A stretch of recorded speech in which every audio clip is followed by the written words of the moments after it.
I'm not going to lie, interviewing a journalist is never not an intimidating thing to do.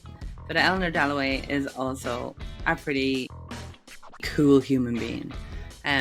Apart from having a really extensive background in cybersecurity journalism, she's also a human being, funnily enough, and is now on a journey to explore her own startup and doing some not-for-profit work and such too with Take the Mic. But yeah, let's have a listen to her journey.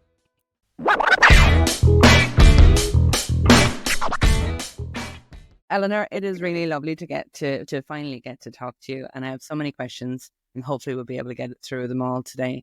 But let's start with your career in cybersecurity journalism. It's a very specific, very complex choice, I would say. What drew you specifically to that field and keeps you in it? Nothing drew me to it, actually. I'm the age-old cliche that I fell into it by accident. Went to university, studied English, language, literature, became quite passionate about writing, knew I wanted to go into journalism. So I was just seeking any job in journalism, really, after I graduated. And the first one that came up was as assistant editor or assistant to the editor of Infosecurity Magazine, which at the time was based in Oxford and which is where I was living. So it's sort of, I remember thinking, well, I'll do that for about a year. I'll get it on my CV, and then I'll move into a more glamorous field. How did that work out for you? Fashion or something like that. And that was genuinely my intention. But the industry, it hooked me in. And I actually, within, I think it was about 14, 15 months of landing there, I became editor. The editor left, and my publisher at the time had this, what I believed was misplaced faith in me to take the editor's chair. And I felt too young, I felt too inexperienced, but I did it. And it never looked back, really. And then I think it's been 18 years now that I've and that I have dipped into other industries throughout my time as well. So I became editorial director of multiple magazines in various sectors, including retail and the wine and spirits industry as well, which was a lot of fun. Yeah. The on trade, I felt like maybe this is more my calling. Exactly. But I've stayed with cybersecurity the whole time, really. So and now obviously exclusively in the cyberspace. And obviously in 18 years that would have changed a lot. And you mentioned in the beginning about the lack of faith as such, or that your editor had faith in you. Have you found it? Like we know that that's something that women in particular tend to struggle with, that, I don't know, imposter syndrome you may call it, but I think we just naturally assume that it was a mistake or that we should have had second these things. Do you think your attitude towards that has changed? It may have taken 18 years, but has it changed? Definitely. I think imposter syndrome, I do think, gets too overused now. I think it's become almost fashionable to talk about having imposter syndrome. Although I do definitely believe it's real. I do think it's one of those things that's probably talked about a little bit too much or overused. I definitely think at the beginning, though, when I was 22 and taking that editor's chair, that I had probably genuine and justified imposter syndrome. I definitely was an imposter. But just grew into the role, really. And having people that had the faith in me, and then the support of an industry. And I really did feel backed by the industry, I think. I leaned on editorial board and contacts that I'd met through interviewing them. I think that was probably what got me through it. I wonder when I stopped feeling like an imposter.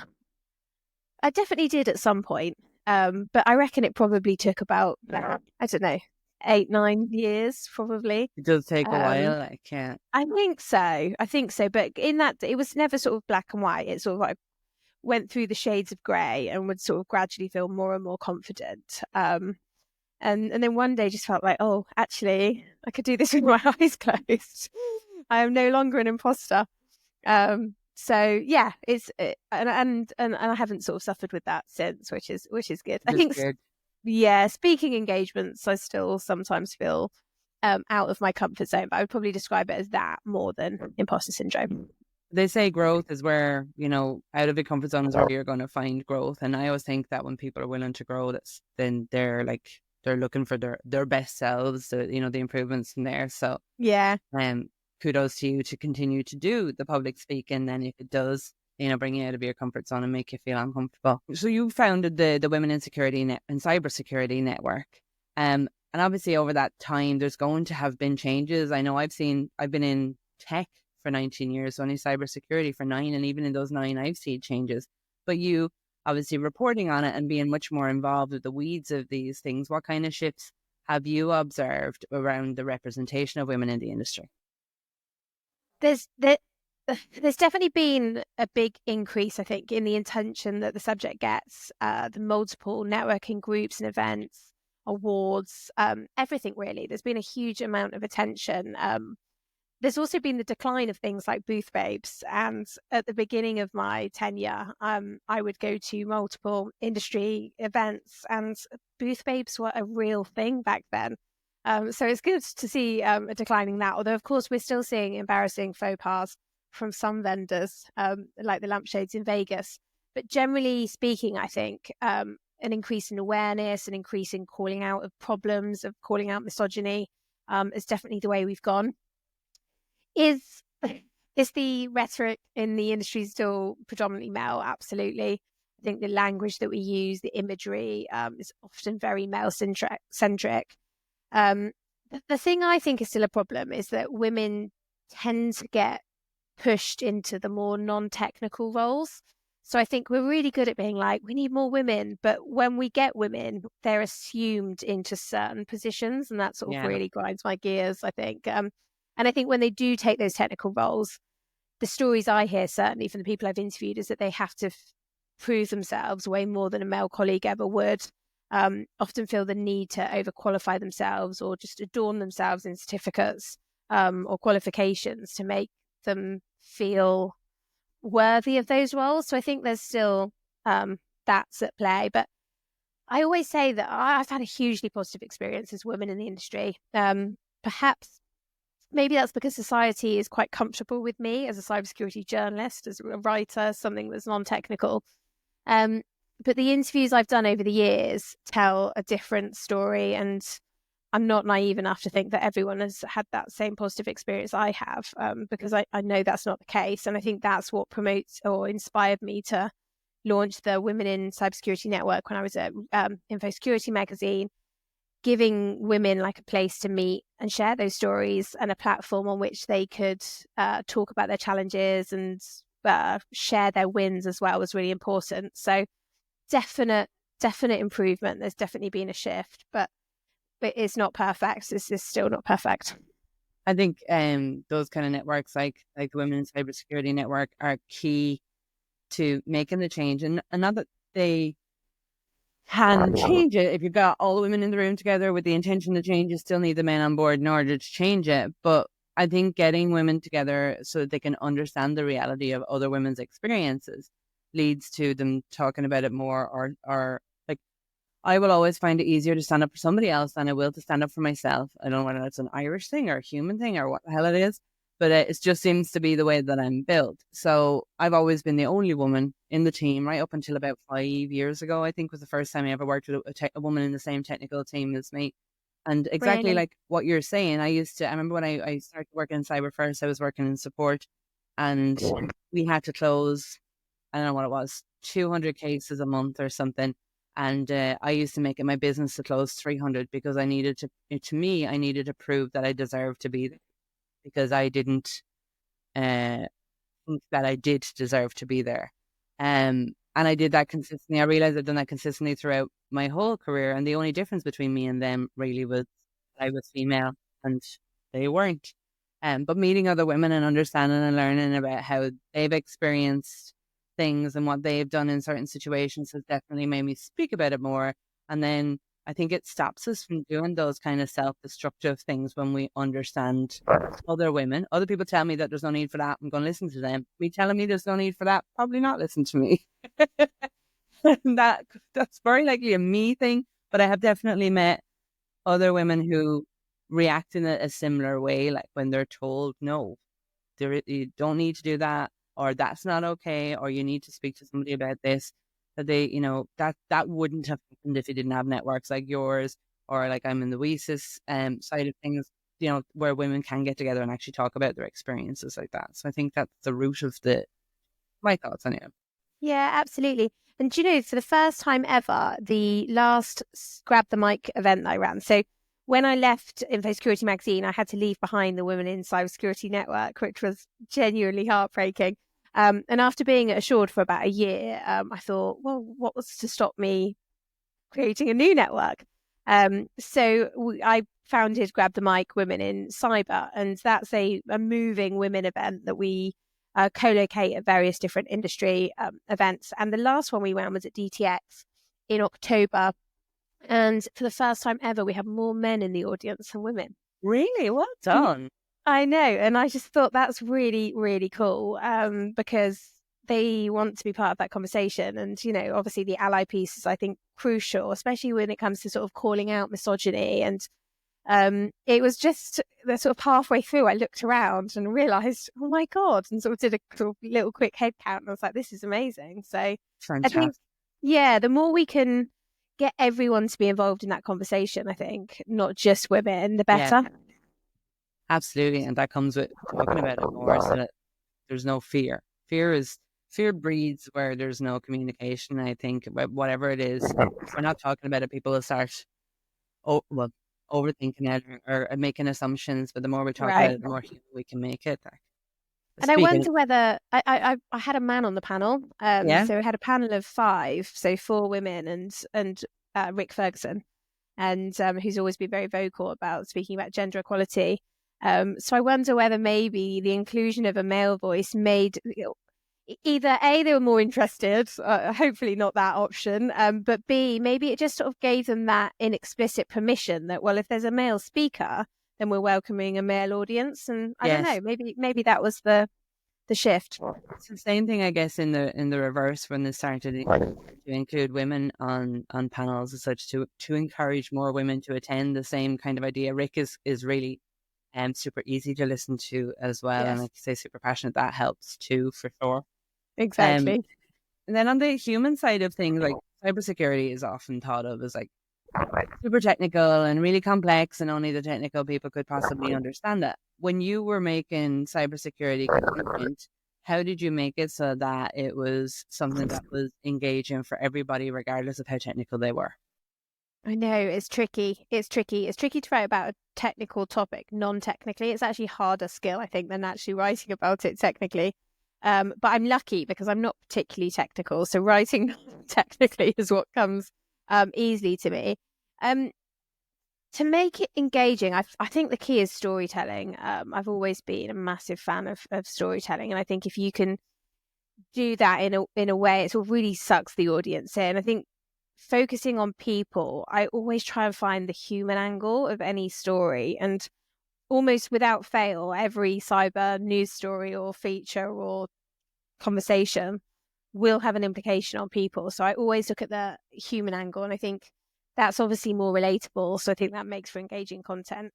And certainly at Assured, launching Assured Intelligence, our own content platform, my objective was always to talk about technical topic in a non-technical way, in a way that it invites in everyone. So our audience is typically senior directors, non-event directors, non-executive directors, and the C-level. And I think actually quite often they're not that technical, so they don't want to be reading multiple acronyms. They want it to be simple. They want to be able to understand it. And I think it's also given them permission to read it and understand it and not feel like they have to run to someone else and fact check it or say, well, what does that mean? So Nobody I think wants sometimes to do that can be quite like, embarrassing, right? Yeah. So we've tried to go down this storytelling, human, talk about it without using acronyms. I love that. And I like writing like that. So it kind of works for me. Win-win. Yeah. I think there's been finally like an eye-opening moment with the introduction of DORA, and I know we've been talking about it for years, but because it's coming into play and it's going to affect the board members who wouldn't typically have to understand at the level they now do have to understand if they're making those decisions. And I think whilst it's entertaining those people learning more or understanding more and or finding the means like Assured where they can understand it on a human level, I think it's also starting to make other areas of the industry start thinking about, well, maybe people other than the cybersecurity people or the tech people or the SOC people need to actually understand what this is all about. And that's refreshing because, much like yourself, I would have been customer facing all of my career. Even when I tried not to be, I still ended up customer facing. It was always storytelling that bridged the gap, whether you're Yeah. talking to technical people, the procurement folk, the C-levels, the end users. There's always a story that can connect everybody and make sense of it all. And it's really kind of, I find it's heartwarming, the term. It's a relief to see that it's starting to go in that direction because it was such a huge gap. And I think with the way I wander off a little bit now, but with things like AI in particular, everybody's terrified of AI. It's going to take all their jobs and only the technical people will know about it. And then you go into like quantum computing and all that, where people go, ooh. But that's going in this direction super fast. And, only the people that really understand all of that, like the math brains, as I call them, get all of that stuff. And then on the other side, you've got all the humans that are too terrified to use it and trying to figure out what skills they've got use for or go, I don't know, grow veggies. Like the computer can't do that yet. But somewhere in the middle, somebody needs to connect the two parts because it doesn't matter if you're just growing veggies in your garden. Somewhere along the path you're going to cross, whether it's the purchases that you make, whether it's the tools that you use, somewhere you're going to need to understand the cybersecurity potential impact of what it is that you're doing, Yeah. or how AI might impact it. And if nobody is translating in between and creating those stories and that human connection, then we're just going to have this massive gap of them and us, I think. Yeah, totally. I think AI is a perfect example for that as well. And I think we quite often get asked or we write about how to make board level executives care about cyber. And I think humans just are inherently selfish, aren't they? And so if you can make it personally applicable to them, or you can make them think, how would you personally feel, or what would the ramifications be on you if there was a huge incident and then the reputation was damaged and you had financial loss and you weren't able to operate. And as soon as they put themselves like in those shoes or think about, oh God, this is how I'd feel, that typically opens eyes and minds and hopefully purse strings to invest in, the cyber execs and talent and whatever's needed to secure the businesses. So I think making it personal works on all types of levels in terms of cyber. Absolutely. That's the key. And then when it comes to cybersecurity journalism side of things, I think one of the things that has been a risk and is becoming more and more of a risk now is that there's a lot of misinformation online, whether it's been written by AI or sourced inaccurately by AI, or it's just blatantly untrue. Like, how would you combat that, or how have you been coming up against that so far? Yeah, it's a really good question. I think it might sound counterintuitive as a journalist, but I think sometimes it pays to cut out the noise. In the past, I spent hours trawling Twitter, looking for stories, looking for interesting tidbits, but I totally fell out of love with it. Thanks to self-serving nonsense on there, the pylons, the arguing for the sake of it, the having an opinion on absolutely everything, and eventually definitely misinformation as well. So I think it's tempting as a journalist to jump on a rumoured attack or a breach just because you want to be the one to break it first. But that's never really been my style. I think I'm too risk adverse for that. And that fear of reporting something inaccurately was always just too great. So I think instead, I've always chosen to sort of wait for the story to break and unfold, and then I can sort of pick it apart, provide the analysis, and most importantly, I suppose, the actionable advice and takeaways, which is a type of journalism I've always focused on. I think one of the bigger challenges I faced in my past role was the emergence of mainstream media suddenly jumping on the bandwagon, joining the party, and sort of starting to cover what was once our own little niche. I mean, we were B2B and that's what we did, but suddenly the BBC and the Guardian and Times, everyone else with much bigger teams and much bigger budgets, was suddenly sort of encroaching on that space. And I think the key really to weather that storm was always to stay in our own lane. We were B2B, but we had the access to the experts. We had those relationships. We had the specialist knowledge and understanding. So I think it's just about staying focused. And it's the same at Assured Intelligence. We're a not-for-profit when it comes to the editorial output. So we've got no obligation to get a certain amount of eyes on the page or to break news first or anything like that. So it's just all about staying in your lane, really, and doing what you do well. And I think that applies to misinformation. I think it's just don't jump on the bandwagon. Don't react too quickly. Just wait, let it unfold, and then do things your way. That's probably the best. But I do believe, and I've said this for about the last 6 months or so, that one of the greatest threats to humanity at the moment is misinformation, and that ability or the lack of ability to be able to tell fact from fiction. I think it's just one of the scariest things that we're facing as a society. Absolutely. And your integrity at the core of it, I guess, for the sake of breaking something early and getting it wrong, the amount of damage done by that versus all of the years you spent building up, the reputation of integrity, is it worth it in the long run? Like, it's not a forgiving industry either, is it? That's for sure. People are not afraid to call people out and say you're talking rubbish or that's wrong. So I think erring on the side of caution is always sensible. Smart, like, yeah. When you were the editor for Infosecurity Magazine, was there any pivotal moments or stories that you remember that shaped that publication's direction or influence? Stories, the big stories that always stick in mind, definitely WannaCry, is, to me, that's one of those moments where you remember exactly where you were when you found out. Which is really sad. Like how people talk about when Princess Diana died or 9/11. Yeah. But WannaCry, I remember being a huge thing. Much earlier, the HMRC data breach. But the ones I think that always, again, it's like the more human angles, like the Ashley Madison that resulted in the first suicide that was sort of very easily attributable to a cyber attack.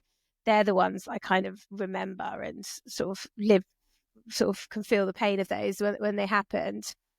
In terms of sort of what was pivotal, you would never believe it, but when I joined Infosecurity Magazine, there wasn't even a website. It was a print magazine, and I was tasked with like launching a website and webinar series, online summits, all of anything digital was part of the evolution of the magazine that I was sort of responsible for. So I think the most pivotal thing was going digital. That makes me feel really old. I don't know. I remember building like websites back when I had learned how to do HTML and everything was built with code. Like there was no selecting items and putting them in back in, what was it called? Some Dreamweaver or something back in the day. Yes, I remember that. Yeah. I remember when that came out and going, oh my God, thank goodness, that's hours and hours and hours of work. I don't have to manually write anymore. So you're not alone. I don't like long for those days, that's for sure. I remember building them from scratch. You mentioned WannaCry there. Where were you then when WannaCry? Because I remember where I was. I'll tell you in a minute. But where were you? I was actually walking through like a forest with my eldest was like a baby at the time, and so I was on. I think I was still on maternity leave, or I'd recently returned. It was one of my days off, and I was walking through a forest with him in like a baby carrier, and I got a phone call. I think it was a Skenzi PR or something actually that was like, "We've just heard about this event happening. Can we get you like commenting on it?" And I just remember thinking, oh my God. So yeah, that's where I was. Where were you? So huge. Like I was working in support in Tenable at the time, and we rotated somebody in on the EMEA side to do support at the weekends. And it was just one person, and it was a Saturday, I think, when it broke. Well, at least when we found out about it. And I was working support, and I remember the first hour or so, you might get one call, two calls maybe during the whole day. And I remember in the first hour, I hadn't had anything. And then all of a sudden, the queue opened up, the chat opened up, the calls opened up, and I was alone. I remember going, what the hell? But it was the first time I had to learn where to find and how to invoke the like incident response as such within there. Because what we would have done at the time was work to create like plugins to find it and get that pushed out to people immediately. So we did like within that evening, I think. but just I was relatively new. I was only there about 6 months, I think. And I remember, like, I thrive in that kind of chaos. Like, it's my Right. favorite place to be. And I remember being like laser focused at the time, finding everything. And when the day was over, I remember kind of dissolving into my seat, going, "Oh my God, I haven't worked that hard since I worked in bars." Like, oh. But it stuck with me, and I still use it. I used to use it when I was working in sales there as an example of how quickly we could turn solutions around, and how quickly things can just go to hell. Like, and we've had big things since then, but nothing that impacted everybody on quite the level of panic, both internally and externally. And since then, I think people, when you Yeah. have big ones like that, people start to go, okay, well, maybe we need to Yeah. um, have a pre-written response we're going to do when these things happen, whether Oh, it's what a good customers. idea. Imagine that. Because nobody ever builds those things until something actually happens. Like, and I'm sure when COVID happened, I'm sure there's a lot of companies that were going, damn, that, Yeah. business continuity plan we were supposed to have, we probably should have No, done that. But that's how it absolutely. goes. CrowdStrike was pretty big this year, though. True, actually, yeah. That I was remember where I was for that too. Do you? yes, yeah. It was actually a few days before my birthday, and I just landed in Spain, and my partner was taking me away, and I remember thinking, oh, thank God we got here, because all the airports sort of went down, didn't they? Yeah. But we just landed in Spain, yeah. But that was a really big one. That was huge, actually. I think that was the one that made people really understand the impact or the potential impact of an attack, even though it wasn't an attack. But I was in B-sides in Basingstoke, which is one of the 1,000 Okay, B-sides. And I remember wondering whether some people would be missing from the event. Was there going to be a lot missing that were yeah, working on it? I think there was a couple of speakers that didn't make it that day. But it was some of the most fascinating conversations I've ever had, because everybody wanted to talk about it and how that would have yeah. impacted them and what they would do to respond and what they thought it might be. And I too thought, oh, am I going to get home? Yeah. So I rang my brother in London, and I was like, I might have to stay with you tonight if I can't get A, the train, and B, the plane. But Yeah. the pilot I was flying home with Aer Lingus, and I remember laughing to myself because the pilot announced to everybody, we haven't been impacted by the CrowdStrike issue because our systems aren't as up to date as everybody else's. I was just sitting there going, don't tell people that. I know today it's a good thing, but don't tell people. And he was so delighted with himself because they were the only flights that were going that day, I think. So I like the yeah. way he was wearing it like a badge of honor. Yeah, I suppose at that Uh, point it was like 8 o'clock in the evening. So I suppose at that end of the day, most people just didn't care as long as they were going home. But I was kind of looking around, going, did anybody else hear what he just said? Like, yeah. no way. No, I That just again, told though, everybody. it was a brilliant demonstration of the whole misinformation, wasn't it? Because people jumped to conclusions immediately, and it was touted as like a nation state attack, and then ransomware. There was so many different rumors that went round before eventually, obviously, the truth came out. Yeah. But yeah, again, a classic case of if you'd have jumped on that too quick as a journalist and reported it as a nation state attack, you'd definitely look very silly. And there was plenty of businesses actually that jumped on the blame game. Like, we would never do this. And that's something I personally have a hate for, because I'm a big believer in karma. You don't do stuff like Yeah, that, it'll come for you. And I just think it's bad form to do it, because everybody has to assume that at some point it's going to happen to them. The minute you yeah, start thinking it's never going to happen to you, then you're already in trouble. But it wasn't as bad. I've seen it worse in previous instances, but there's always going to be some people who think that they're untouchable talking about that, and unfollow all of those ones. absolutely. But you've had the fun of advising the UK government as well on cybersecurity strategy. Ugh. What were I know I've worked a little bit with some of the different governments, different countries, and it's always been fascinating to me. What are the most surprising insights that you've gained, or are you, if you're allowed to share? Yeah, for my sins. It was actually really early on in my career. This is probably the ultimate imposter syndrome moment, actually. So I hadn't been editor for very long. So I was in my early to mid 20s, and got the call up from one of the MPs at the time, William Wallace, I think his name was, or someone in his team anyway, and just sort of said, would you be able to come in and do some advisory work with us? And sort of, I remember thinking, well, no, absolutely not. I've just told my mum last night that I couldn't fix her laptop, so I definitely can't do this. So I think this is when I learned the art of delegating, and also understanding where your strengths are and where your weaknesses are. So what I did was I created a task force. So I went to 6 professionals in the industry that are very well known, either CEOs of the major industry associations, someone from academia, someone from private sector, a practitioner, a CISO, and I compiled them together, and I just led them, basically got them into the same room. We did some brainstorming, we did some preparation, went into the House of Commons, which is really exciting.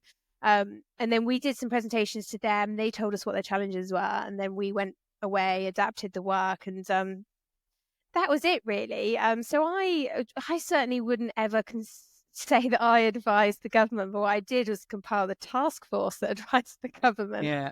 And it was just kind of being able to recognize that, well, I can't do that.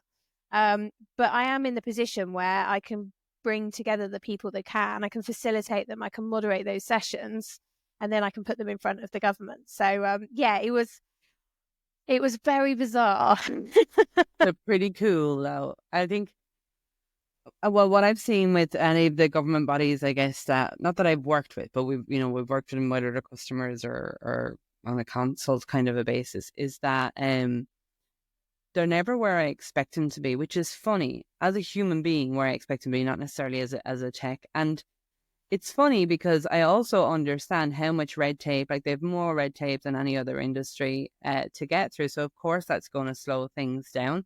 And I guess the biggest challenge I've seen many of them having is just that, like they want to and need to get ahead of the curve, but then Yeah. by being a government body, they've got so many hoops to jump through, so much red tape to cross, that it keeps them behind the curves in many Yeah. cases. And I've been surprised sometimes by what's not there, and surprised sometimes by how innovative and genius they can be within those not within those loopholes, but in that red tape, which teaches me a lot, for life anyway. But That's definitely it was true. not what I expected it to be when I went in and started talking to them and working with them, that's for sure. Yeah, and a lot of legacy tech and a lot of Yeah. sort of limited budgets, of course. But like you say, I think there is a big gap between the willingness and the innovation and actually the intelligence of the people Yeah. versus what can actually be done because of the red tape. But I guess it's even a positive thing to think that they were proactively reaching out to Yeah, industry. Like, so often, I think there's a massive gap between public sector and private sector and industry absolutely. itself. So I think it's good that they were aware of the shortfalls and their limited knowledge gaps and able to reach out to the right people. Well, I was obviously not the right person, but I was able to get them the Because right you were, because people. you got them what they needed. At the end of the day, you put the right resources in front of them.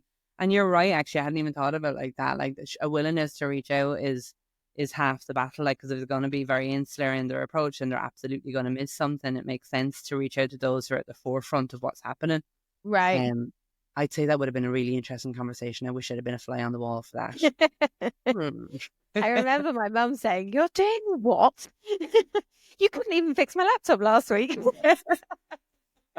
It's funny where you'll find yourself, I think, especially in cybersecurity. Like, you could very quickly go from being very much behind the scenes coding and writing stuff to finding yourself suddenly talking to people that you would have been intimidated by 5 minutes ago. And that's Yeah. part of the joy, is it levels us all, you know, Yeah. because we're all well capable of clicking on that dodgy link or, giving the wrong information to the wrong people. As much as we like to think we're perfect, even those of us that work in the industry, and that we won't do it. It's all really about perfect timing and catching people, when they're stressed or busy, and, Yeah. it can still happen. So then, moving to assured intelligence after all that time working for Infosecurity Magazine, how does it differ from the work that you were doing before? I know you've mentioned not for profit, and what are you hoping to get or hoping to achieve with it? But I mean, it's weird because in some ways I'm doing very similar things, but in another way, it's a completely different world. So I think the first thing was the culture shock, going from a FTSE company, RELX Group, to I don't think people realise as well that Infosecurity Magazine is part of RELX, which is just a mass. I I think it's number hadn't 4. until you just said it. Yeah, Yeah. number 14 in the FTSE, so 40,000 employees worldwide, just an enormous company.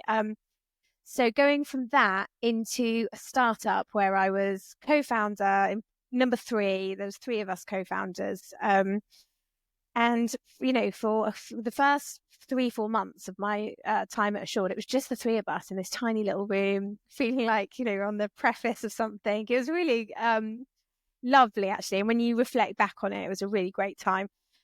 We have obviously spun up quite quickly since, so it definitely sort of entered the scale up rather than startup now. And numbers are really growing. But the cultural shock was the first thing. And I found that while I'd been a little bit nervous about giving up what I felt like was a very stable career, I'd been there for 16 years, I think, at Reed. So I felt very comfortable there, and it felt like a huge risk to then go and launch something of my own. So once I got over that, sort of started to feel a bit more settled. So there's 2 parts of the business. Assured is the cyber insurance, the UK's first and only cyber insurance brokerage that only brokers cyber.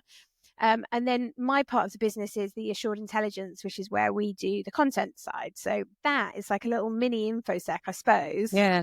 That belongs in a cyber insurance company. But the main difference is editorial autonomy. So that part of the business is not for profit. We don't have sponsors. We don't want sponsors. So everything we write is done because we think it matters, and we think it's going to help our clients and our customers and the industry generally. So it's being able to just take the break off in terms of we don't do news. There's enough. It's about staying in your lane, right? There's enough people doing that. I don't want to go and try and compete. So we do features, we do podcasts, we do interviews, all of which so happens to be one of my favorite things. Which is obviously by design, and just writing for that slightly different audience, that more senior, perhaps definitely less technical, but perhaps less educated about cybersecurity as an industry, but certainly those that want to upskill in the space, which ties over really nicely with the Assured clientele. So yeah, I didn't ever envision that I would land in the cyber insurance space. I definitely didn't think I'd ever be a co-founder. Or an entrepreneur. It just sort of happened. So huge changes. But then other times I'm at Black Hat or RSA and I'm interviewing someone or I'm writing up a feature, and it feels like I'm doing the same thing that I've always been doing. So it's nice because there's a comfort in a lot of the work I do, but there's also the advantage of being out of the corporate world and in the lovely scale up space where we have the potential to reshape and evolve an entire industry, which is genuinely what I believe we are doing at Assured.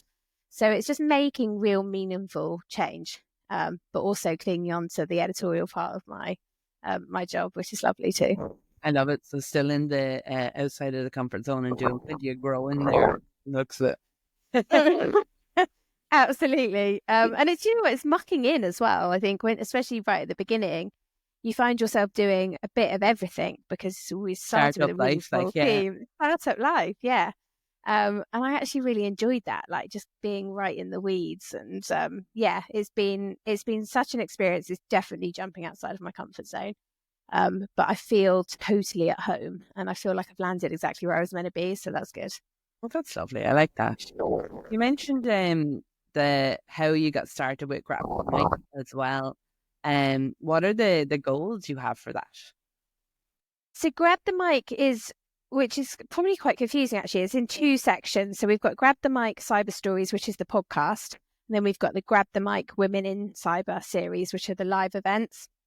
The podcast is a bit like you were saying, actually, a passion project, really. It's a monthly podcast where I pick someone from the industry to really dive into their background and tell their story. It's about eclectic voices. We wanted to pay homage, I think, to the fact that there is a bit of an echo chamber in cybersecurity. You typically do hear very similar people talking about very similar things, being given the mic over and over again. And actually, it's about inviting those different voices onto the podcast, giving various people different pinpoints in the industry, like a platform.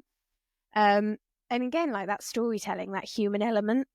So that's the podcast. And then the Grab the Mic events, we roadshow them. So International Cyber Expo, DTX, we've got a couple lined up for next year. And we just take over, do like a stage takeover at those events, do sort of networking drinks after the session and things. And it's just, I suppose it's a way of keeping alive that Women in Cyber network in a different way. Yeah. And I suppose it's giving back. Again, it's not for profit. I'm not making any money out of it. I don't want to make any money out of it. But it's just a way of being fully immersed in the industry, talking about a topic I'm passionate about, and just giving back to industry. And they're going really well. They've been really well loved and attended. And yeah, I suppose it's similar to the Women in Cyber Network, but without the commercialization of it. So there's no sponsors or anything like that. And it's also slightly punchier. So because we don't have sponsors, we're allowed to be a bit more punchy with the content. So a little bit more hard hitting in terms of the topic. I'm inviting more candid speakers on. I think we've heard a lot more transparency and candid stories in this set of events. So yeah, I mean, it's been great. I love it. It's one of my highlights, definitely. I have to say, I absolutely love your marketing for it. It's so different, certainly to any other group that, not that there's many groups do the same thing, but to any other women's cyber groups or anything like that, it's really cool. Not gonna lie. Every time I see any of the pictures or anything for it, like it would make me, oh, what is that? That's super cool. Thank you. Nail on the head with that one. I love it. Yeah, it is. Do you know what? I love it as well. We've had so much positive feedback. So my colleague Alex in the marketing department has been really instrumental in building that with me. He shaped that with me. We did come under fire recently for it's just one person, but really took offence to the fact that we used lips in the grab the mic imagery and said that we were trying to sexualize it, and we were trying to sort of stereotype that women are sexual. And it's just like, it's about the fact that it's a talking event and it's grabbing the mic and it's having your say, and the lips aren't meant to be sexual. They're just a body part that represents what we're doing. So, I mean, you always do get, and do you know, I guess it's that old thing where if people are talking about you, it's a good thing because it means you've made an impact. But we did come under quite a bit of fire for that recently. But everyone else I've spoken to since has just said, what on earth? Like, people just, again, it's like that, having an opinion or causing a problem just for the sake of it sometimes, I think. Exactly, yeah. Some people just want to talk for the sake of talking. And we've all seen pictures of lips that are sexual, and they definitely don't look anything like those. Definitely not. It wouldn't have. Well, I think the difference, like, if you're going to put women's lips on it and you're going to put men's lips on it, they're naturally look very, very different. Anyway. You know what? I'm sure if you put a man's mouth on it as well, people wouldn't think anything of it. It's just the shape of women's lips are typically very, very different. No. But hey, you're always going to get one. And like you say, at least you're talking about it. Exactly. You are also have received awards, and I see won the Women of Influence Award, EWF Award. How do you feel about that kind of recognition of women in the industry, and do you think there's more can be done? Yeah, so I have quite a complex relationship with that, actually, and feelings about it. So that one was an event, a Microsoft event in Arizona. Well, it was the EWF, but Microsoft were the sponsor, I think, of those awards.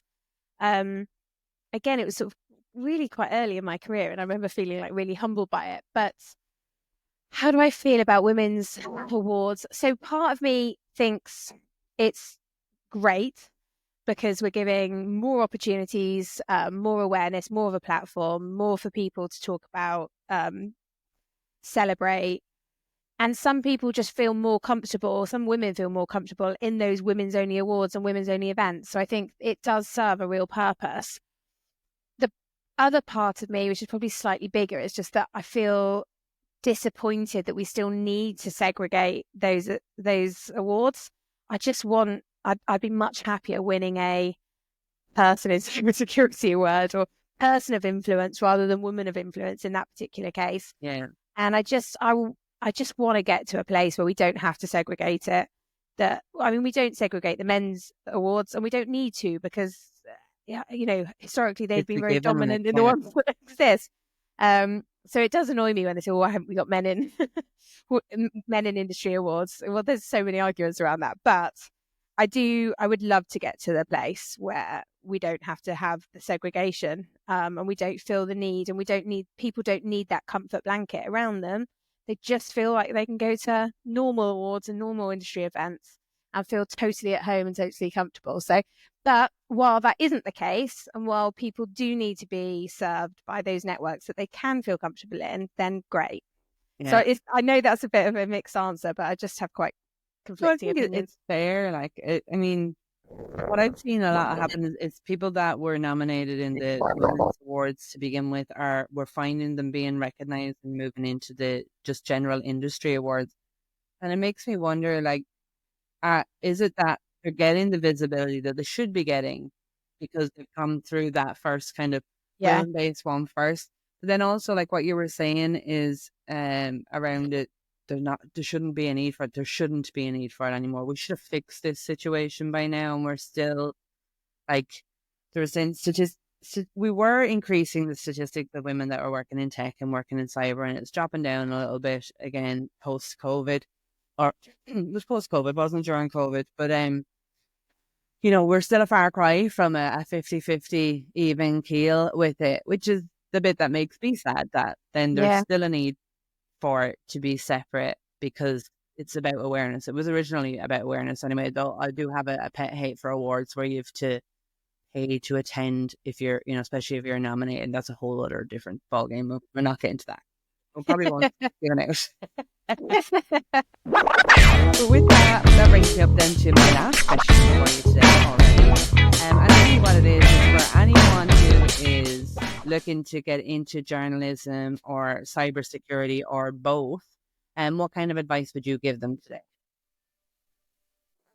Oh, what kind of advice would I give? Put yourself out there.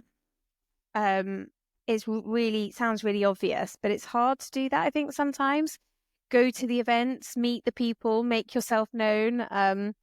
And I think part of that as well is like it sounds a bit cliche, but building your tribe. So surrounding yourself by people that are going to push you forward, whether that be a formal mentor, a friend, potential future employer, whatever it is. The more people you meet and the more you do put yourself in those situations, I think the further you're going to go. So I think also just don't be afraid to ask for help. It's a really, really supportive industry, and it's full of people that want to share their expertise and they want to help others. So why are we not sort of taking advantage of that more, I think? So yeah, I think it's just all a case. It's just all about putting yourself out there. It's not about who you know, but it doesn't harm to know a lot of people. Especially as a journalist, obviously your little black book needs to be as big as possible. Don't go to the same people every time. Make sure you're giving. Again, it comes back to like giving a platform to as many voices as possible. Let's stop repeating the same ones. Yes. Let's stop the echo chamber. And actually, that sort of ties into the last question you asked me, which is I had a bit of an argument which doesn't happen very often at all, just for the record, with a PR person who during International Women's Day or Week or something a couple of months ago put forward this amazing female expert that they work with. And they said, oh, I think you should interview her. And they gave all of her like background, her CV, and she was really bloody inspiring. They said, oh, I think you should interview her because it's International Women's Day or something. And I was just like, why are you not sending me this in January, February, March, April? Like, this is bullshit. It shouldn't just be, oh, well, let's wheel out the women in the company for this one day or week of the year. You should be giving them a platform and you should be pushing them as spokespeople, just like you do all your male ones, all year round. So, I mean, it wasn't an argument, but it was a sort of strongly worded retort where I was like, do you know what? I'm not going to do this because it's International Women's Week. Come back to me another time and pitch it as just a normal interview. And don't pitch her as she's a great woman in the industry. Just pitch her as she's a great expert that you should be talking to. And I think sometimes that kind of winds me up, the whole, well, let's just pick her to be on that panel because we need a woman. Supports we don't want any tokenism. backlash. Yeah, which is crazy, not what we're all about. Yeah. No. Like kudos to you for sending it away. And she'll be glad of it as well to have been like not featured just because it's International Yeah. Women's Day. As much as women are happy to not be on panels just because they're the only woman on the panel and they need to have a woman, like, you know, they've done all that work. They've come this far, and they should be recognized for what they've done, not just, Yeah. you know, And you know, that's a great piece of final advice for women coming into the industry, which is don't allow yourself to be pigeonholed into that speaking on panels that are just about being a woman in security. Like, by all means, do that. If you're passionate about it and it's a topic that you want to contribute to, great, do those panels, but also sit on the panels about penetration testing or nation state attacks or whatever else it is that's your area of expertise, because you don't want to become a voice of just, well, I'm a woman, all I do is talk about being a woman. Make sure that you're also known and called upon for your general expertise. And I think that's probably something that some people, myself included, in the past have kind of got pigeonholed into, because you do one panel on one topic and then event organizers can be really lazy, right? And they'll say, oh, well, they spoke about this at this conference, so I'm going to get them to speak about the same thing at my conference. And then before you know it, you're like an actor or an actress that only does rom-coms. You're so Hugh Grant. Like, it's easy to forget. Like, sometimes I put posts up on my LinkedIn and I go, yeah, sometimes I'm technical and I'll talk about technical stuff, because even sometimes I forget because there's so much stuff happening. And it happens that way, especially if you're the only woman in a particular team in the company, or you're the only woman that they have access to in that company, and suddenly you become that one. And like, say you get on one panel speaking about being a woman in tech or woman in cyber or woman in whichever, and that's what you become known for very quickly. So it's important to keep showing people that you have skills beyond that. Yeah. Yeah, Good definitely. call. But with networking groups like WeSys and others that exist out there is still such a, despite me saying it's a shame they have to exist, there's such a need for them, because it's the relationships that you build and the companionship and the support that the women in those groups give each other in terms of like job seeking and job hunting and recommendations and mentoring is just amazing. So the reality is we're not at a place where those things aren't needed. So there's still a real space for them and a need for them at the moment. Absolutely. But maybe one day there won't be. Yeah, hopefully in my lifetime. And I'm not that old. God. Thank you so much, Eleanor. Some wise words there, especially at the end. And I really appreciate you taking the time today. Oh, it's been really nice. Sometimes it feels a bit weird being the one answering the questions and not asking them. But not scary on my side at all. Like, no. Thank you for having me.